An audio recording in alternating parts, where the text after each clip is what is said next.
आज इस वीडियो में हम लोग सीखने वाले हैं partnership final account. Seema and Vivek are partner sharing profit and losses in the ratio of 1:1। इसका मतलब है सीमा और विवेक दो पार्टनर्स है जिनका प्रॉफिट शेयरिंग रेशियो इक्वल है 1:1।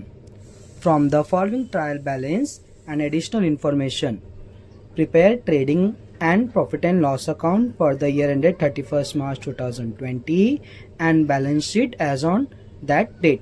मतलब इस क्वेश्चन में हम लोग को ट्रेडिंग अकाउंट बनाना है, प्रॉफिट एंड लॉस अकाउंट बनाना है और बैलेंस शीट बनाना है। कौन से डेट के लिए? 31 मार्च 2020। अब इस क्वेश्चन को सॉल्व करने से पहले हम लोग क्या करते हैं, पोस्टिंग कर लेते हैं। सबसे पहले लिखा हुआ है स्टॉक लिखा है 1/4/2019, जिसका मतलब होता है ओपनिंग स्टॉक। और ओपनिंग स्टॉक आता है आपका ट्रेडिंग अकाउंट के डेबिट साइड, जिसके लिए लिखा हुआ है टीडी मतलब ट्रेडिंग अकाउंट डेबिट साइड। फिर वेजेस एंड सैलरीज। अब पहले क्या लिखा हुआ है? वेजेस, तो ये जाएगा आपका ट्रेडिंग अकाउंट के डेबिट साइड। अगर सपोज क्वेश्चन में पहले सैलरी लिखा होता और वेजेस बाद में लिखा होता तो ये प्रॉफिट एंड लॉस में जाता। तो आपको बस देखना कि पहले क्या लिखा हुआ है। पहले वेजेस लिखा है तो ट्रेडिंग अकाउंट, पहले सैलरी लिखा है तो प्रॉफिट एंड लॉस अकाउंट। अब डेटर्स लिखा हुआ है, डेटर्स आपका आता है assets, bad debts profit and loss के डेबिट साइड। अब परचेस ओपनिंग स्टॉक के नीचे आता है परचेस मतलब ट्रेडिंग अकाउंट डेबिट साइड। फिर आपको दिया है मोटर कार जाएगा आपका असेट्स। सेल्स रिटर्न को क्या करना है आपको? सेल्स से माइनस करना है, तो आपका आएगा ट्रेडिंग अकाउंट के क्रेडिट साइड। बिल्डिंग आपका आने वाला है असेट्स। बैंक बैलेंस भी आएगा आपका असेट्स। एडवर्टाइजमेंट 4500 दिया और इसके अंदर कुछ तो लिखा हुआ है पेड फॉर 9 मंथ। इसका मतलब है इसके ऊपर एक हिडन एडजस्टमेंट है, क्योंकि इसमें एडवर्टाइजमेंट को 9 मंथ का ही पे किया है। 3 मंथ का क्या है आपका आउटस्टैंडिंग है, तो इसको आप क्या कर लो, स्टार कर लो। फिर लिखा हुआ है ऑडिट फीस आएगा आपका प्रॉफिट एंड लॉस के डेबिट साइड। और लास्ट में दिया है प्रिंटिंग एंड स्टेशनरी, ये भी आपका आएगा प्रॉफिट एंड लॉस के डेबिट साइड।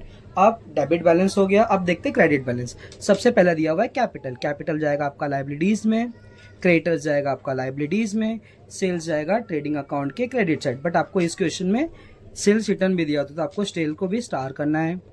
फिर दिया है परचेस रिटर्न जाएगा आपका ट्रेडिंग अकाउंट के डेबिट साइड, तो आपको परचेस को स्टार करना पड़ेगा बिकॉज परचेस से परचेस रिटर्न माइनस होगा। अब इंटरेस्ट है, अगर इंटरेस्ट आपको डेबिट साइड में लिखा है तो प्रॉफिट एंड लॉस के डेबिट में जाएगा, और अगर क्रेडिट साइड में लिखा है तो ये प्रॉफिट एंड लॉस के क्रेडिट साइड में इंटरेस्ट का मतलब होता है कि हम लोग को ये इंटरेस्ट रिसीव्ड हुआ है, और डेबिट साइड में रहेगा तो ये इंटरेस्ट हम लोग ने पेड किया, तो पेड हम लोग के लिए एक्सपेंसेस होता है और जो रिसीव्ड रहेगा वो हम लोग के लिए इनकम रहेगा।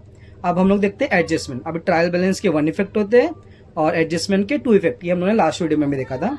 सबसे पहला एडजस्टमेंट लिखा हुआ है क्लोजिंग स्टॉक, तो क्लोजिंग स्टॉक आपका 2 जगह पे जाता है। सबसे पहले ट्रेडिंग अकाउंट के credit side and second effect आएगा इसका असेट्स में।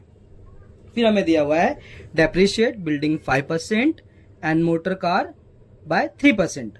तो अभी बिल्डिंग से डेप्रिशिएट करना है 5%, तो बिल्डिंग को स्टार कर देते। बिल्डिंग कहाँ पर दिया हुआ है?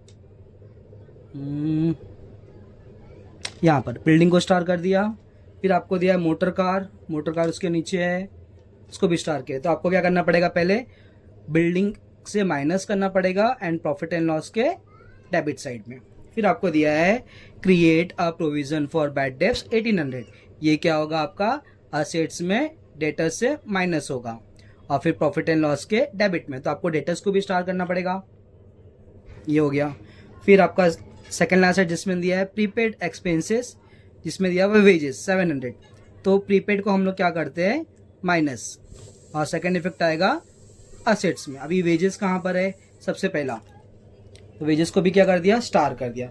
लास्ट एडजस्टमेंट लिखा है इंटरेस्ट रिसीवेबल 900। रिसीवेबल मतलब क्या है, अभी भी वो आउटस्टैंडिंग है, और आउटस्टैंडिंग को हम लोग क्या करते हैं, प्लस करते हैं, और जो इंटरेस्ट रिसीवेबल है वो हम लोग का इनकम है, तो ये आपका सेकंड इफेक्ट आएगा इसका असेट में। अगर सपोज ये इंटरेस्ट डेबिट साइड में होता और ये पेएबल होता फिर उस जगह पर, तो प्लस और लाइबिलिटीज में आता। अब इस क्वेश्चन में तो रिसीवेबल लिखा हुआ है, तो इसलिए ये इंटरेस्ट में प्लस होगा और सेकंड इफेक्ट असेट्स में आएगा। अब इसके पोस्टिंग हम लोग देख लेते हैं। सबसे पहला लिखा हुआ है ओपनिंग स्टॉक, ट्रेडिंग अकाउंट के डेबिट साइड में था। फिर लिखा हुआ है परचेज, जिसमें से माइनस किया हुआ है रिटर्न्स।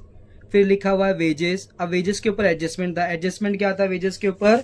की लिखा हुआ था प्रीपेड वेजेस 700 रुपीज़, तो यहाँ से 700 रुपीज़ को क्या किया हुआ है माइनस, ये हम लोग आगे देखते हैं। फिर यहाँ पर लिखा हुआ है सेल्स, सेल्स लिखा है क्रेडिट साइड में और सेल्स रिटर्न था तो सेल्स इसमें से माइनस किया, तो ये अमाउंट आ गया 1,82,000।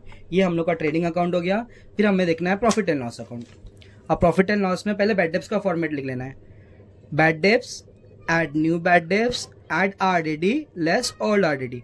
अब जो ये फर्स्ट वाला बैड डेब्ट्स और लास्ट वाला आरडीडी रहेगा, ये हमें ट्रायल बैलेंस में मिलने वाला है। अब ट्रायल बैलेंस में आपको बैड डेब्ट्स तो दिया हुआ है, कितना दिया हुआ है 1,000 रुपीज़ दिया है, बट इस साइड में क्रेडिट साइड में आरडीडी दिया है क्या, नहीं, तो यहाँ पर लिख दिया डैश। और ये जो आया है न्यू बैड डेब्ट्स या एडजस्टमेंट्स है वो आगे देखते हैं। फिर हमें आगे दिया हुआ है एडवर्टाइजमेंट, एडवर्टाइजमेंट दिया था 4,500, यहाँ पर दिया हुआ था। अब एडवर्टाइजमेंट में ऐसा लिखा हुआ है कि एडवर्टाइजमेंट 9 मंथ का पे किया, इसका मतलब है 3 मंथ का क्या है एडवर्टाइजमेंट अभी भी पेड करना बाकी है। तो इसको कैसे कैलकुलेट करते हैं, जैसे देखते हैं।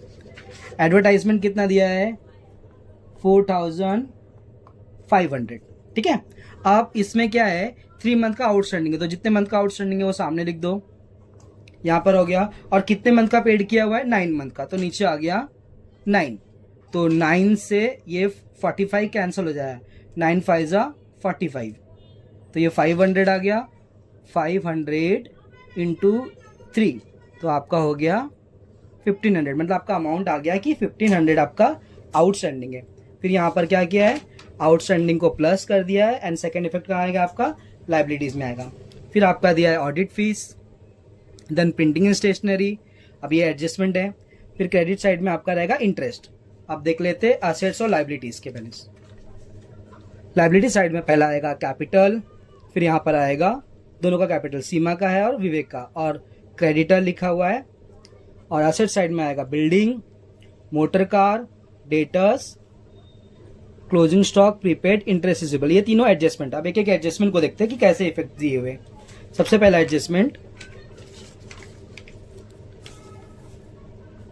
Closing stock ₹40,000। अभी क्लोजिंग स्टॉक लिखा है तो इसका 2 इफेक्ट आएगा। पहला आएगा ट्रेडिंग अकाउंट के क्रेडिट साइड में, जो यहां पर लिखना पड़ेगा आपको बाय क्लोजिंग स्टॉक, जिसका अमाउंट दिया हुआ है 40,000 रुपीज, तो यहाँ पर लिखा आपने क्रेडिट साइड में 40,000 रुपीज। और सेकंड इफेक्ट आएगा इसका असेट्स में, जो यहाँ पर लिखा है क्लोजिंग स्टॉक 40,000 रुपीज। फिर सेकंड एडजस्टमेंट लिखा है depreciate building 5% and motor car 3%। अब असेट्स में आया पहले यहाँ पर बिल्डिंग लिखा 75,000, उसका 5% निकाल लिया। फिर मोटर कार लिखा और उसका 3% निकालेगा। जिसे पता नहीं कैसे निकालते तो मैं एक बार मैं इसे वापस बता देता हूँ। अमाउंट कितना दिया हुआ है 75,000 और इसका कितना परसेंट निकालना है 5%, इंटू 5 डिवाइड बाय 100, 0 0 0 0 कैंसिल। अब 750 में 5 से मल्टीप्लाई करो, आपका आएगा 3750। वैसे ही 68,000 का 3%, ये आपको कैलकुलेट करना है, जो अमाउंट आ रहा है 2040। तो इस तरीके से पहले हम लोग को क्या करना है, डेप्रिसिएशन को असेट से यहाँ पर माइनस कर देना है। ये आपका हो गया पहला इफेक्ट। अब आपको हर एक एडजस्टमेंट के 2 इफेक्ट देने होते हैं। तो पहला इफेक्ट हो गया आपका असेट्स में माइनस किया, and second effect profit and loss के डेबिट साइड में जाना है और लिखना है टू डेप्रिसिएशन। मोटर कार लिखा 2040 और बिल्डिंग है 3750, दोनों को प्लस किया तो आपका है 5790। उसके बाद आपका थर्ड एडजस्टमेंट दिया हुआ है create a provision for bad debts 1800। अब वापस से असेट्स में आ गए, यहाँ पर लिखा हुआ है डेटर्स, डेटर्स लिखा 1,32,500, उससे हम लोग को बैड डेब्ट्स को माइनस करना, माइनस किए तो आपका ये अमाउंट यहाँ पर आ गया। एक इफेक्ट यहाँ पर हो गया। सेकंड इफेक्ट जो हम लोगों ने प्रॉफिट एंड लॉस में फॉर्मेट बनाया हुआ था, bad debts, new bad debts, RDD, old RDD, जिसमें हम लोग को बैड डेब्ट्स मिल गया था ट्रायल बैलेंस से, बट क्रेडिट में कुछ नहीं था। और जो ये न्यू बैड डेब्ट्स है ये हम लोग को कहाँ से मिला, एडजस्टमेंट से, जो यहाँ पर आया 1800। तो 1800 यहाँ पे लिखा 1000 प्लस 1800, तो आपका टोटल अमाउंट हो जाएगा 2800। जिस तरीके से हम लोग का थर्ड एडजस्टमेंट हो गया। फिर फोर्थ एडजस्टमेंट है प्रीपेड एक्सपेंसेस, जिसमें लिखा है वेजेस। वेजेस आपका ट्रेडिंग अकाउंट के डेबिट साइड में था, यहाँ पर आया और प्रीपेड को आपको माइनस करना है। 9000 में से 700 जाएगा तो आपका आएगा 8300। ये आपका हो गया वन इफेक्ट। और प्रीपेड आपका आता है असेट्स में, असेट्स में आया आपने यहाँ पे लिखा है प्रीपेड वेजेस 700 रुपीज। फिर आपका लास्ट एडजस्टमेंट दिया हुआ है इंटरेस्ट रिसीवेबल 900, मतलब आपको इंटरेस्ट मिलना बाकी है, तो आपको पहले प्रॉफिट एंड लॉस में जाना पड़ेगा। इंटरेस्ट यहाँ पर लिखा है 1800, जो कि आपको 900 और मिलना बाकी है, दोनों को प्लस किया 2700 हो गया। और सेकेंड इफेक्ट होगा आपका असेट्स में इंटरेस्ट रिसीवेबल 900 रुपीज। जिस तरीके से हम लोग का इसमें से सारा एडजस्टमेंट हो जाता है। जब एक बार एडजस्टमेंट हो जाए तो हमें क्या करना है, क्लोज करना अकाउंट को। सबसे पहले आपको क्लोज करना है ट्रेडिंग अकाउंट। ट्रेडिंग अकाउंट हम लोग प्रिपेयर करते हैं to find out gross profit. तो इससे हम लोग को जब क्लोज करेंगे तो हम लोग को इस क्वेश्चन से मिल जाएगा ग्रॉस प्रॉफिट। तो अभी देखते हैं हम लोग ग्रॉस प्रॉफिट कितना अमाउंट आना है, जिसके लिए आपको क्या करना पड़ेगा, डेबिट साइड और क्रेडिट साइड दोनों को टोटल करना पड़ेगा, और जिस साइड का टोटल बड़ा आएगा उसे छोटे साइड वाले से माइनस करना पड़ेगा। अब हमें करना है अकाउंट्स को क्लोज। तो पहले हम लोग क्या करते हैं, ट्रेडिंग अकाउंट के क्रेडिट साइड को टोटल करते हैं। यहाँ पे लिखा 1,82,000 और यहाँ पे लिखा है 40,000। तो 1,82,000 प्लस 40,000 तो आपका हो जाएगा 2,22,000। और डेबिट साइड को टोटल करते तो यहाँ पर लिखा है 65,000, फिर लिखा है 1,44,000, फिर लिखा आपका 83,000 तो इसको टोटल करने पे आया 2,17,300। तो जिससे हम लोग को पता चल रहा है कि जो ट्रेडिंग अकाउंट का क्रेडिट साइड है वो ज़्यादा बड़ा है और ट्रेडिंग अकाउंट का डेबिट साइड छोटा है। तो जब भी ट्रेडिंग अकाउंट का क्रेडिट साइड बड़ा आएगा और डेबिट साइड छोटा होगा तो उस समय हम लोग को होने वाला है ग्रॉस प्रॉफिट। तो यहाँ पे आपको लिखना पड़ेगा 2 ग्रॉस प्रॉफिट कैरिड डाउन। अब ये कितना हुआ, बड़ा वाला अमाउंट कितना है 2,22,000 और दूसरा डेबिट साइड का अमाउंट कितना है 2,17,300। तो इसको माइनस कितना आया 4,700। ये आपका आ गया ग्रॉस प्रॉफिट। आपको नीचे टोटल लिखना है, यहाँ पर आएगा 2,22,000, यहाँ पर भी आएगा 2,22,000। अब ये ग्रॉस प्रॉफिट को हम लोग को प्रॉफिट एंड लॉस अकाउंट में ट्रांसफर करना पड़ता है। ये ट्रेडिंग अकाउंट है या ये डेबिट साइड में है तो प्रॉफिट एंड लॉस के क्रेडिट साइड में आएगा। By gross profit brought down 4,700। अब इसे भी हम लोग को क्लोज करना होगा। आप पहले डेबिट साइड को टोटल करते और क्रेडिट साइड को टोटल करते। इस क्वेश्चन में हम लोग को साफ साफ दिख रहा है कि क्रेडिट साइड में सिर्फ 4,700 और 2,700 है और जो डेबिट साइड है उसमें 2,800 6,000। तो यहाँ पर ही दिख रहा है कि जो डेबिट साइड है वो ज़्यादा है और जो क्रेडिट साइड है वो छोटा है। तो अब इसको भी हम लोग टोटल कर लेते हैं। पहले डेबिट साइड को टोटल किया तो यहाँ पर अमाउंट्स दिए हुए आपको 2,800 प्लस 6,000 प्लस 5,000 प्लस 3,000 प्लस 5,790। इसको टोटल करने पर आपका आया 22,590। और जब क्रेडिट साइड को प्लस किया तो इसका अमाउंट आया 4,700 प्लस 2,700 तो आ गया 7,400।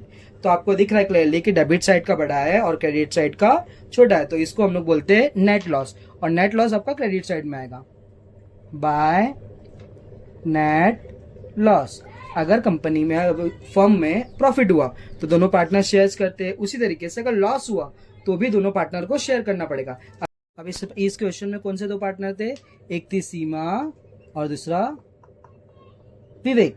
अब इन्हें लॉस कितना हुआ है 22,590 माइनस 7,400 तो लॉस उन लोग को हो गया 15,190 का। अब दोनों को बांटना है। अभी कौन सा रेशियो में बांटना है 1:1 में बांटना है। इसका मतलब होता है इक्वल रेशियो के लिए जितने पार्टनर्स होंगे उतने से डिवाइड कर दो। यहाँ पर पार्टनर्स कितने थे, 2 थे तो 15,190 को 2 से डिवाइड कर दिया तो अमाउंट आ गया आपका 7,595। मतलब एक पर्सन को 7,595 का लॉस हो गया 7,595। आपका टोटल कौन सा आया था 22,590 22,590। अब यहां से ये जाएगा लाइबिलिटीज में। लाइबिलिटीज में क्या करना पड़ेगा, हम लोग को माइनस करना पड़ेगा। तो यहाँ पर नेट लॉस लिख के लाइबिलिटीज से माइनस कर दिया और अमाउंट आउटर कॉलम में आ जाएगा। फिर आपको लाइबिलिटीज को टोटल करना है, असेट्स को टोटल करना है। अगर दोनों अमाउंट सेम आ गए तो आपका बैलेंस शीट टैली हो गया, अगर सेम नहीं आए तो बैलेंस शीट टैली नहीं होगा। इसका मतलब है कुछ ना कुछ क्वेश्चन में गड़बड़ है या हम लोगों ने सॉल्व करने में कुछ गड़बड़ कर दिया है। ठीक है, इस तरीके से हम लोग का फाइनल अकाउंट का सेकंड क्वेश्चन हो गया। आई होप आप लोग को क्वेश्चन समझ में आ गए रहेंगे। आप लोग पहला वीडियो देख लो, दूसरा वीडियो देख लो और जो फॉर्मेट को सिखाया हुआ इस तरीके से आपको फाइनल अकाउंट बहुत आसानी से आ जाएगा। नेक्स्ट वीडियो में हम लोग एनपीओ सीखने वाले हैं।